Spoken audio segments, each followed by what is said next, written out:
So first of all, good morning, sir. Good morning. So शुरुआत में sir आप अगर डिस्क्राइब करोगे the role of ADC, then it will be very helpful. अगर मैं हरियाणा की बात करूं तो यहाँ पे एडीसी ऑब्लिक एडीएम का रोल है। यहाँ पे डी प्लान के कुछ काम होते हैं। डेवलपमेंट एक फंड आता है हर डिस्ट्रिक्ट में, उसमें डेवलपमेंट के काम किए जाते हैं जो कि नॉर्मल स्कीमों के तहत नहीं होते, वो डी प्लान के माध्यम से करवाए जाते हैं। ठीक है। सेकेंडली यहाँ पे एक स्कीम है सरकार की, परिवार पहचान पत्र, जिसमें एक फैमिली की जो बेसिक डिटेल्स हैं विद देयर इनकम और एजुकेशन और वो सारी डिटेल होती हैं, उसी कार्ड के माध्यम से यहाँ पे स्कीम्स के बेनिफिट दिए जाते हैं, चाहे वो बीपीएल हो गए या आपके आयुष्मान के हो गए या फिर एनी टाइप ऑफ स्कॉलरशिप हो गई। तो वो कार्ड एडीसी के अंडर ही आते हैं, उसमें किसी भी टाइप के करेक्शन है वो एडीसी ऑफिस में ही होता है।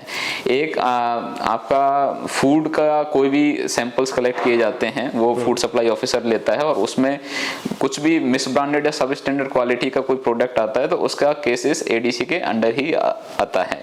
एंड उसके साथ साथ आपके डीसी जो आपको वर्क डेलीगेट करता है वो भी आपको ही देखने होते हैं। एक यहाँ पे मुख्यमंत्री परिवार अंत्योदय उत्थान योजना है, वो एडीसी के अंडर आती है। उसमें 1.8 लाख से कम के जो लोग हैं उनकी असिस्टेंटशिप के लिए, उनको स्किल ट्रेनिंग के लिए या जॉब एम्प्लॉयमेंट क्रिएशन के लिए ट्रेनिंग दी जाती है, वो भी एडीसी के अंडर ही आता है। इस टाइप के अदर यहाँ पे एक विजिलेंस कमेटी होती है डिस्ट्रिक्ट का, उसका चेयरमैन भी एडीसी होता है। Other than that any type of RTI या सीएम विंडो इंक्वायरी होती है वो एडीसी के अंडर आती है, और मिसलेनियस बक्स होते हैं वो एडीसी करता है।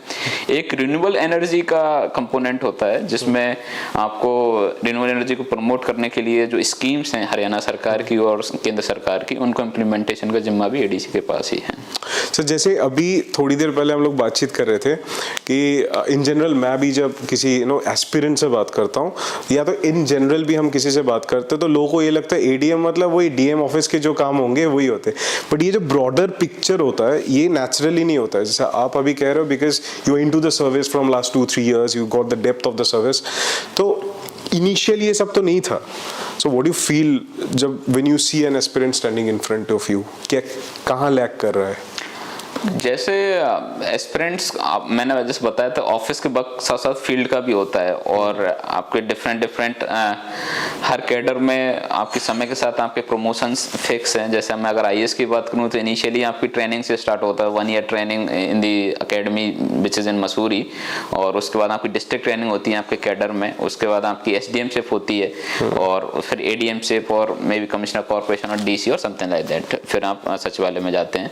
तो जो आपकी फील्ड की हर एक पोस्ट है उसका अपना एक रोल है। एसडीएम के अपने वर्क रोल डिफाइन किए हुए हैं, एडीएम के अपने किए हुए हैं। इसमें जैसे एडीसी ऑब्लिक एडीएम होता है, ADC is additional deputy commissioner. जब आप ऑफिस में सिविल वर्क कर रहे हो तो देन एडीसी, लेकिन आप कोर्ट लेते हो, मजिस्ट्रियल काम कर रहे हो तो then you will be called ADM, और साथ में भी आपकी फील्ड इंस्पेक्शंस होती हैं। तो it's a mixup of both things at जो भी आपकी पोस्ट है उसके हिसाब से वर्क रोल जो डिफाइंड है वो करना होता है। अच्छा, तो like can you see the changes, what changes you seeing yourself in last 2 years?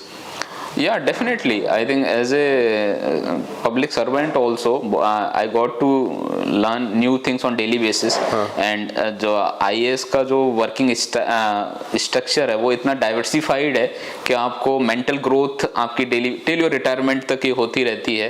And चीज़ों का जो देखने का नज़रिया है वो आपका बदल जाता है, बिकॉज आपको प्रैक्टिकलिटी काफ़ी चीज़ें जब आप फील्ड पे जाते हो तो, बिकॉज इनिशियली ड्यूरिंग प्रिपरेशन आप थ्योरेटिकली चीज़ें ज़्यादा पढ़ते हो। Exactly. ट्रेनिंग में आपको थोड़ा बहुत एक्सपोजर देना स्टार्ट होते हैं, और जब आपके पास इंडिपेंडेंट चार्जेस आते हैं due by having different post, तो आपको जो ग्राउंड रियलिटी पता चलती है उससे आपका चीज़ों को देखने का नज़रिया और आपका जो दृष्टिकोण है वो बिल्कुल बदल जाता है। तो हाँ, टाइम के साथ काफ़ी चीज़ें मतलब चेंजेस फील हुई हैं, बिकॉज ऐसे बोलते हैं जब आपके पास पावर बढ़ती है तो जिम्मेदारियां आती जाती हैं। तो जिन पोस्टों के माध्यम से जो कलम की आपकी पावर है, तो आपका सोच बिल्कुल अलग हो जाता है कि आपको पावर, कलम की पावर है, फाइनेंशियल अथॉरिटी है, आपको लॉ और कॉन्स्टिट्यूशन के माध्यम से आपको अथॉरिटी दी गई है, तो जनता का भला करने की जो सोच है वो ऑटोमेटिक लाजमी आती जाती है आपको।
रात के 10 बजे तक तो मतलब नॉर्मली डेली बेसिस पे काम हो, जिस दिन इलेक्शन है उस दिन तो रात को 2-3 बज जाते हैं, काउंटिंग और सारा होता है। उस पर डिपेंड भी करता है स्केड्यूल का, इन्होंने इलेक्शन का स्केड्यूल कैसे बनाया है। इस बार उन्होंने फिर भी ठीक किया था क्या कि सरपंच और पंच और सरपंच के एक दिन इलेक्शन कर दिए थे एंड पंचायत समिति और जिला परिषद के दूसरे दिन कर दिए थे। कभी कभार क्या करते हैं ये लोग चारों इलेक्शन एक दिन कर देते हैं, फिर वो आप बड़ा crowd management, it's very difficult task. Ground level में लड़ाई भी तो बहुत होती है। हाँ, सरपंच और इनमें ज़्यादा होती है, इसीलिए मैं कहता हूँ सरपंच इलेक्शन मुश्किल है बजाय एमएलए इलेक्शन। एमएलए इलेक्शन में ज़्यादा कुछ करना नहीं होता क्यों, सेटअप ऑलरेडी बने हुए हैं। वो तो सीधा नॉर्म्स हैं इलेक्शन कमीशन ऑफ इंडिया के या स्टेट इलेक्शन कमीशन के, वो उनको स्टाफ भी ट्रेंड है। पंचायत वाले में आपको कोई अलग से कोई ऐसा स्टाफ होता नहीं, आपके जो यही डिस्ट्रिक्ट ऑफिशियल्स हैं इन्हीं की ड्यूटी लगाते हो। दे आर नॉट, हर कोई ट्रेंड नहीं है। जिसने पहले कभी कोई इलेक्शन में कुछ किया है तो उसको पता होता है, काफ़ी नए ऑफिसर उनको नहीं पता होता। उनकी मैंने मेरे सिग्नेचर से किसी की पेंशन लगाई ना, वो तुरंत उसके चेहरे पे खुशी और वो अगले दिन से उसको सैलरी वो पेंशन मिलेगी तो उसकी लाइफ में चेंजेस देख सकते हो, तो वो डायरेक्ट इम्पैक्ट का सुकून। अभी जैसे सर आपने बोला ना कि IACQ, ये बहुत बड़ा अच्छा टॉपिक है, इसका अगर आप बताओगे दोबारा। नहीं, बहुत बार आपके इंटरव्यू में भी पूछा जाता है कि IAC क्यों, तो जैसे being a middle class family there is always a dream कि भाई एक ऐसी पोस्ट हो जो लोगों की लाइफ को इम्पैक्ट करे, आपके पास फाइनेंशियल अथॉरिटी भी हो और एडमिनिस्ट्रेटिव अथॉरिटी भी हो आपकी कलम में। तो ऑब्वियसली ऑल इंडिया सर्विस, चाहे IAS हो, IPS हो, इंडियन फॉरेस्ट सर्विस हो, इसमें आपको मिलती है बिकॉज आप एक डिस्ट्रिक्ट के कमांड में होते हो और लोगों से डायरेक्ट टच में आते हो, आपकी पब्लिक डीलिंग ग्रीवेंस रेशल के माध्यम से। IAS में स्पेशली आपको आपकी कलम में डिफरेंट स्कीम की इम्प्लीमेंटेशन के लिए इतनी अथॉरिटी दी हुई है, साथ में आपको जो बजट मिलता है उसमें फाइनेंशियल अथॉरिटी भी है कि सपोज आप किसी की भी पेंशन आपने करी तो उसकी लाइफ डायरेक्ट चेंज होगी और उसकी आपके डिसीजन का इम्पैक्ट उस पर तुरंत दिखेगा, तो एक सेंस ऑफ सेटिस्फेक्शन मिलता है। सेकेंडली आपका जो डाइवर्सिफिकेशन ऑफ वर्क है वो बहुत ज़्यादा है। एक डिस्ट्रिक्ट में करीब 35 से 40 डिपार्टमेंट होते हैं जो आपके अंडर में आते हैं। आप डेली बेसिस पे उनकी उनकी जब मीटिंग्स लेते हो, रिव्यू मीटिंग्स में, जैसे सब मैं इंजीनियरिंग बैकग्राउंड का हूँ तो मेरे को मेडिकल की नॉलेज ज़्यादा नहीं है, लेकिन जब मैं CMO की कोई हेल्थ की मीटिंग लूँगा तो उसकी इम्प्लीमेंटेशन के उसके फैक्टर देखूंगा कि इसमें क्या क्या इम्प्लीमेंट हुआ है, क्या नहीं हुआ, तो मेरे को मेडिकल की नॉलेज होगी। सिमिलरली अदर डिपार्टमेंट्स की भी, एग्रीकल्चर एंड ब्ला ब्ला ब्ला। तो डेली बेसिस पे जो मोनोटोनस आपकी एक तो मेंटल ग्रोथ होती है। अब जब आप, जैसे मैं सपोज इंजीनियरिंग में जाता हूँ, मैं जैसे इंजीनियरिंग बैकग्राउंड से हूँ, अगर इंजीनियरिंग में जाता तो डेली मैं सिविल इंजीनियर में रोड डिजाइन करता, बिल्डिंग डिजाइन करता, एक स्टेज के बाद मेरा काम इतना मोनोटोनस हो जाता है कि मेरा लाइफ बोरिंग सा होने लगता है। अभी इसमें डाइवर्सिफिकेशन होने के चलते एक्साइटमेंट बहुत रहती है। आप जब ऑफिस जाते हो तो इट्स लाइक आज चलो कुछ नया सीखेंगे, इस वो एंथू से जाते हो, काम करने में भी मजा आता है आपको। तो I would say till your retirement your mental growth will be there, और एक इंसान को यही तो चाहिए होता है इन द एंड, आपकी डेली बेसिस पे ग्रोथ होती रहे। तो इसीलिए जो मेरे 3 फैक्टर्स हैं why I came into this service, एक तो आपके एक्शन का डायरेक्ट इम्पैक्ट दिखेगा, सेकंड डाइवर्सिफिकेशन ऑफ वर्क बहुत ज़्यादा है, थर्ड आपको मेंटल ग्रोथ काफ़ी मिलती है।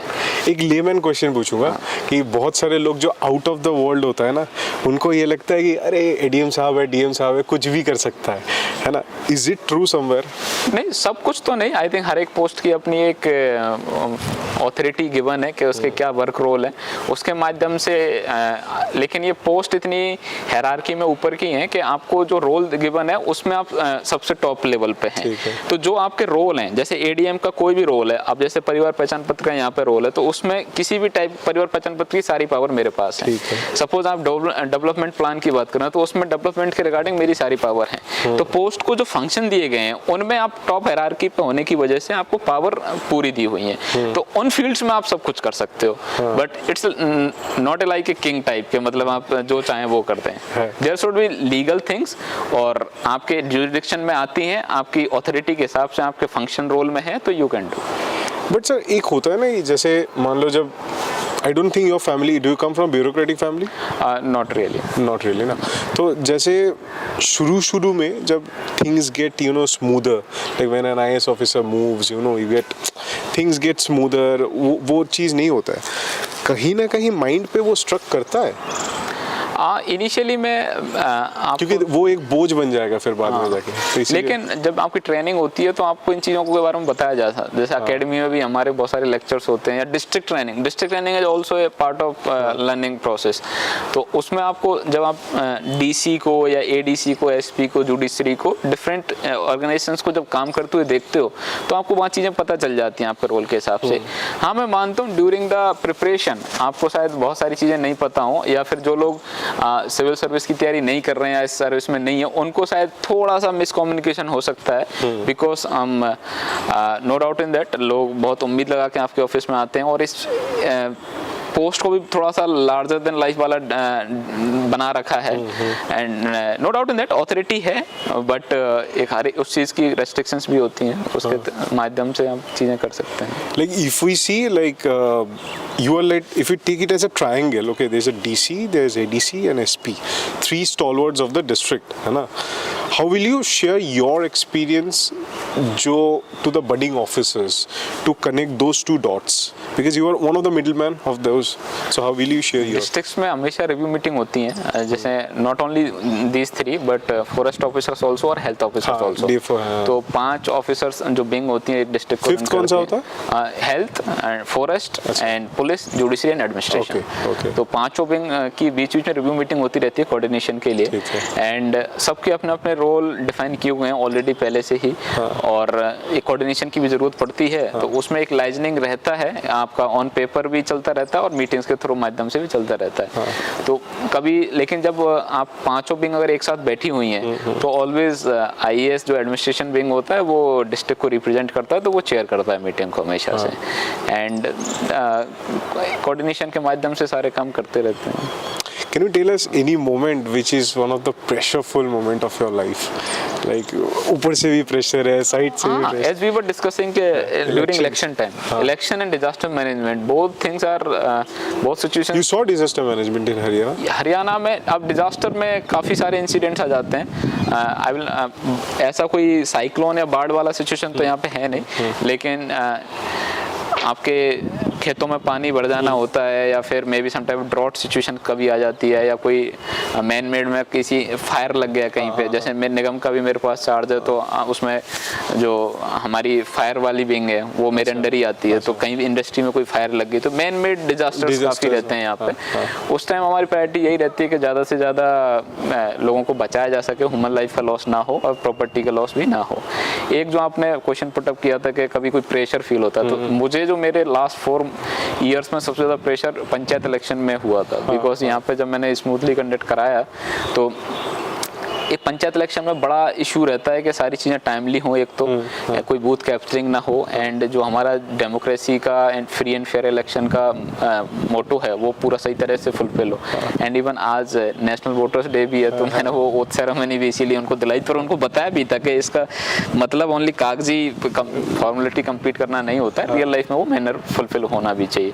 तो इलेक्शंस के टाइम पे लॉ एंड ऑर्डर की सिचुएशन बनने के चांस रहते हैं आपके, और कहीं ना कहीं जो एक सेट ऑफ पैटर्न बना हुआ है कि पॉलिटिक्स में मे बी फ्रीवीज डिस्ट्रीब्यूट करना ड्यूरिंग इलेक्शंस, और मे बी सम पैसे बांट के इलेक्शंस वो वोट खरीदना, तो उन चीज़ों को कंट्रोल करने के लिए और सारा कुछ स्मूथ कराने के लिए काफ़ी अच्छा, उसमें तो ये होता ही है ना, लाइक शुरू में लाइक अभी तो आप एक्सपीरियंस्ड हो गए हो, शुरू में आता ही होगा किसी का फ़ोन, अरे डीसी साहब देख लो, या व्हेन यू आर एसडीएम या ना, तो कभी ना कभी खुद पे वो महसूस किया कि यार अगर मैं एक्शन ले लिया, इसका रिपोर्केशंस हुआ तो मैं क्या करूँ? फ़ोन कॉल्स हमेशा आते हैं आपके, काफ़ी जनता के जनप्रतिनिधियों से भी आते हैं, बिकॉज वो they are accountable to the people, और लोग उनके यहाँ पे आते हैं ग्रीवेंस एड्रेसल के लिए, तो वो फ़ोन करते हैं काफ़ी बार, और जो लॉफुली काम होते हैं वो हो जाते हैं। अगर कोई इलीगल काम है तो आप सीधा यू कैन डिनाई कि भाई ये एज पर लॉ नहीं हो सकता, and they cooperate also, they understand things, because law के अगेंस्ट तो वो भी नहीं जा सकते।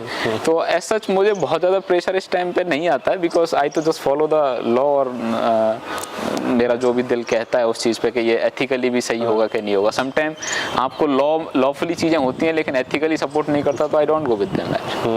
तो जनरली मैं एज सच किसी काम के रिगार्डिंग मुझे बहुत ज़्यादा प्रेशर में फील नहीं करता हूँ। हाँ, जो प्रेशर समटाइम स्ट्रेस आता है वो आता है कि कोई टारगेट हमें गिवन है और वो टाइम फ्रेम में अचीव नहीं हुआ है, तो उसको अचीव कराने के लिए काफ़ी बार स्टाफ को उनकी फुल कैपेसिटी पे यूज़ करना पड़ता है, प्रॉपर ट्रेनिंग के माध्यम से और मोटिवेशन दे के, तब थोड़ा सा कोई टारगेट अचीव करने के लिए स्ट्रेस आता है, अदर देन तो इट्स नॉर्मल थिंग। एक चीज़ मानते हो ज़िंदगी में कितना भी अच्छा काम कर लो सबको खुश नहीं कर पाओगे? हाँ, डेफिनेटली कहीं ना कहीं कोई ना कोई, देखो हर एक केस में 2 पार्टी होती हैं, जो अपोजिशन है जिसके अगेंस्ट में जजमेंट जाने वाला है वो आपसे खुश नहीं हो सकता, बट वो कभी वो फील नहीं होता कि यार मैं तो अच्छा ही कर रहा हूँ? ट्राई करते हैं दोनों पार्टीज को कन्विंस करने की, जो जिस पार्टी के अगेंस्ट में डिसीजन जा रहा है उसको भी आप अगर सही से कन्विंस करो और चीज़ें उसके समझ में आ जाती हैं तो वो इतना बुरा नहीं मानते हैं। However maybe some of ऐसे हो सकते हैं मेरे ऑफिस में जो आए और उनका काम नहीं हुआ और उनको थोड़ा सा डिसअपॉइंटमेंट हो, लेकिन अगर उनको प्यार से चीज़ें समझाओ तो मैनेज हो जाती हैं। मतलब हाउएवर मैं मानता हूँ सबको मैं इक्वल लेवल पे कुछ नहीं कर सकता, बट इन द एंड मेरा सेटिस्फेक्शन इसी में होता है कि I just follow the law. Law जरूर फॉलो होना चाहिए, कॉन्स्टिट्यूशन फॉलो हो जाए, आपकी अथॉरिटी के जो फ्रेम्स हैं, रूल्स हैं, रूल रेगुलेशंस फॉलो होते हैं, उसके बाद खुश होते हैं तो ठीक, नहीं होते हैं तो ठीक, आप you can just try. Sir एक चीज़ मैंने पर्सनल लेवल पे मैंने एक्सपीरियंस किया last 2 years meeting so many officers, risk taking ability बढ़ जाता है। हाँ, डेफिनेटली। लाइक मैंने खुद देखा कि पहले अगर कोई छोटा मोटा इशू होता था मैं कभी कभार डर जाता था, बट अभी धीरे धीरे मैं देख रहा हूँ इतने लोगों से मिलके कि एक वो ना अंदर एक वो आ जाता है आपके अंदर, like I am not an officer but वो इतने लोगों से मिलके you grasp the experience of those person, वो है आपके। I agree, I think as be said के as power increases responsibility also increases. आपके पास जब प्रैक्टिकल एक्सपोजर मिलता है डेली बेसिस पे, जब बोलते हैं ना practice make man woman perfect, तो आप जितना चीज़ों को हैंडल करोगे, मे बी फर्स्ट टाइम आपको कुछ एक्सपीरियंसेस रहेगा, उसमें कुछ गलतियां भी होंगी, बट उनसे सीख के जब आप सेकंड टाइम जाओगे तो ऑब्वियसली अच्छा परफॉर्म करोगे। तो एडमिनिस्ट्रेशन में जब आप ग्राउंड पे जाते हो तो आपको बहुत सारी चीज़ें ऐसी आती हैं जिनमें आपका पर्सनैलिटी उभर कर आता है। तो इनिशियली कुछ जब आप फर्स्ट टाइम कोई आपको ऐसे फेस किया किसी चीज़ को, लॉ एंड ऑर्डर कोई मान लो या किसी धरने को मार लिया आपने, तो आप फर्स्ट टाइम शायद हेजिटेट करो चीज़ों को, लेकिन आई थिंक ट्रेनिंग थोड़ी सी इतनी अच्छे से होती है। मैं आपको बताऊं आईएएस में कि हमारे ड्यूरिंग ट्रेनिंग भी अटैचमेंट्स होते हैं प्रैक्टिकल उस थोड़ा चीज़ों glimpses दो के। training हाँ, के। जैसे आप वर्कशॉप कंडक्ट कराई जाती हैं Okay. आपके जो लॉ के आप पूरा कोर्ट के ड्रामेटिक फॉर्म में कोर्ट का मॉड्यूल लगाया जाता है, आपको लॉ एंड ऑर्डर की सिचुएशनों से वाकिफ किया जाता है। पब्लिक स्पीकर्स आते हैं जो कि जिन्होंने अपने फील्ड में अच्छे काम किए होते हैं, वो अपने एक्सपीरियंस शेयर करते हैं। एंड इवन तो भारत दर्शन करके एक होता है जिसमें आप डिफरेंट थीम वाइज अटैचमेंट होते हो through out the India different states में, तो वहाँ चीज़ों को बहुत प्रैक्टिकली टू होते हुए देखते हो। फिर आप जब डिस्ट्रिक्ट ट्रेनिंग में अपने कैडर में आते हो तो वहाँ जो एक महीने के डिफरेंट चार्जेस आपको दिए जाते हैं, उसमें काफ़ी चीज़ें you got to know many things, because आप डीसी के साथ भी रहते हो, एसपी के साथ भी रहते हो, एंड खुद के इंडिपेंडेंट चार्जेस भी होते हैं। तो जब आपको खुद को फुल फ्लेज इंडिपेंडेंट चार्ज मिलना स्टार्ट होता है एसडीएम से, तब तक आप पूरा पक्के तैयार हो चुके होते हो। तो गलती के चांसेस फिर भी रहते हैं because you are human being, but अगर उनको सही से टैकल करते हैं और चीज़ों को थोड़ा सा ध्यान रखें तो इतना मैनेज हो जाती है सिचुएशन। फिर भी एज बी से कि there is always scope of improvement. आपको कितना भी आप एक्सपीरियंस हो जाए, हर एक एक्सपीरियंस में कुछ चीज़ें आपको नई सीखने को मिलती हैं, बिकॉज पब्लिक आप जब प्रैक्टिकली जब चीज़ों को फेस करते हो तो same things never repeat again. वो चीज़ों में मे बी नेचर सेम होगा लेकिन वहाँ के लोगों का डिफरेंट होंगे, उनका नेचर डिफरेंट होगा, तो उससे आपको हर बार चीज़ें सिमिलर भी हैं और डिफरेंट भी हैं, तो कुछ नई चीज़ें सीखने को हमेशा मिलती जाती हैं।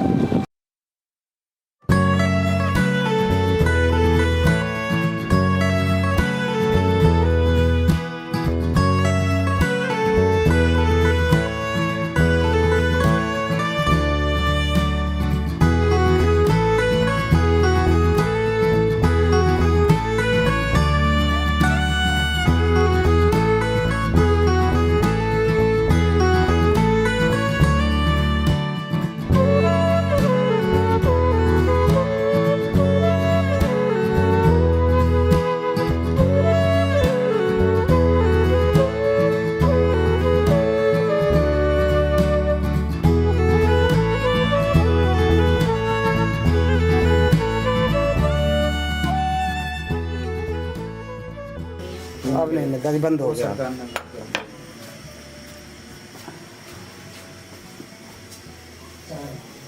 नहीं कुछ नहीं पिए, कुछ नहीं रहने दो, कुछ मत रहने इसको।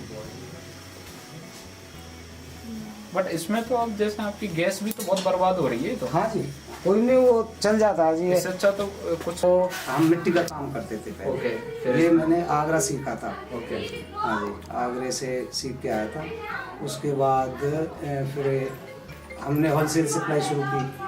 पहले तो वहीं देते थे जहाँ सीखा था, फिर वहाँ इतना प्रॉफिट तो होता नहीं था, पैसे भी बहुत कम मिलते थे। फिर हमने दिल्ली मार्केटिंग की, लाल किले पे, लाल किले के अंदर दुकानें थी, उन पर ट्राई मारी। फिर वहाँ पहाड़गंज में भी लिए जी, दो तीन दुकानें मिली। तो फिर हमने करीब 9-10 साल माल रेगुलर उन्हें दिया था। कब की बातें हैं? हाँ जी, कब की बातें हैं? ये जी 96 तक। 96, ओके। हाँ, और उनको दिया, उसके बाद भी दिया। हाँ। फिर सर हम एक बार पहले बीपीएल होते थे, ओके। तो बीपीएल में लोन की ज़रूरत पड़ी हमें। पिताजी के नाम लोन वो था बीपीएल। तो एडीसी ऑफिस फरीदाबाद था जब डिस्ट्रिक्ट हुआ, तो वहाँ से अफसर आए थे, तो उन्होंने मेरा लोन पास किया था उस टाइम।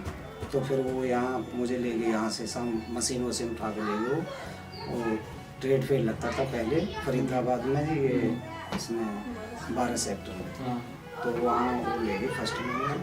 फिर उन्होंने डीसी साहब ने, आनंद मोहन सरन थे उस टाइम डीसी साहब, ओके, और डीसी थे रामनिवास ओके, फर्स्ट टाइम में। तो फिर उन्होंने उस टाइम चल रहा था प्रगति मैदान, हरियाणा पेविलियन में उन्होंने स्टॉल लगवाई। हालांकि मुझे नहीं ले गए थे उस टाइम, वो सामान ले गए। ठीक है। उनके जो और बंदे थे वो बेचते थे। उसके बाद सूरज कुंड, जब उन पर नहीं संभला फिर सूरज कुंड उन्होंने मुझे ही बुला लिया। हाँ। फिर क्यों रात को वो आते थे, माल पैक कराते थे, ले जाते थे, फिर उन्होंने ही मुझे शुरू कर दिया। तो अभी सूरज कुंड में लगाते हैं आप स्टॉल?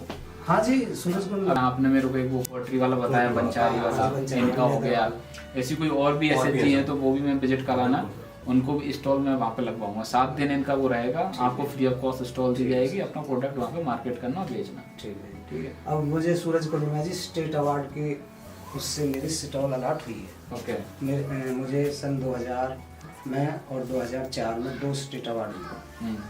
सन 2000 में मिला था जी काउंसलेशन और 2004 में मिला था सेकंड प्राइज।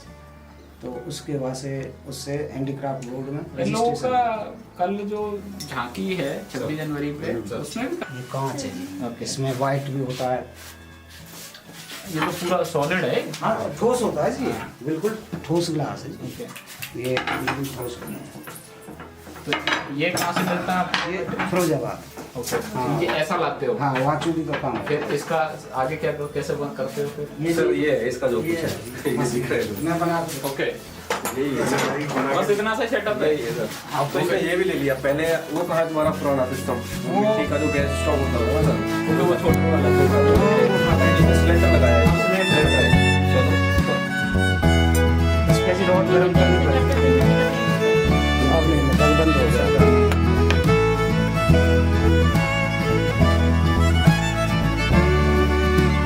कुछ नहीं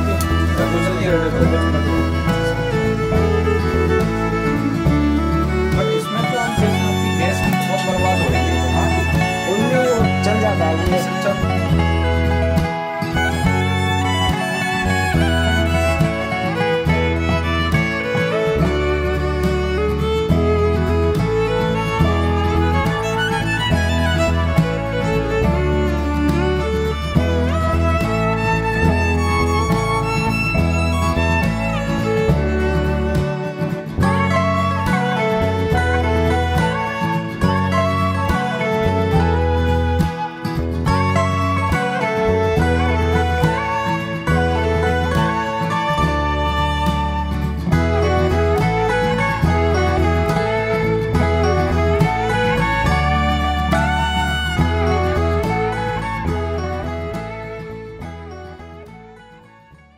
बैकग्राउंड एग्रीकल्चरल है, किसान। अच्छा मेरे दादा दादी हैं अभी भी। वो किसानी का काम किया उन्होंने। फादर साहब गवर्नमेंट टीचर हैं, 3rd ग्रेड राजस्थान में राजस्थान सरकार में 8th क्लास तक के स्कूल में वो वहाँ पे पोस्टेड हैं।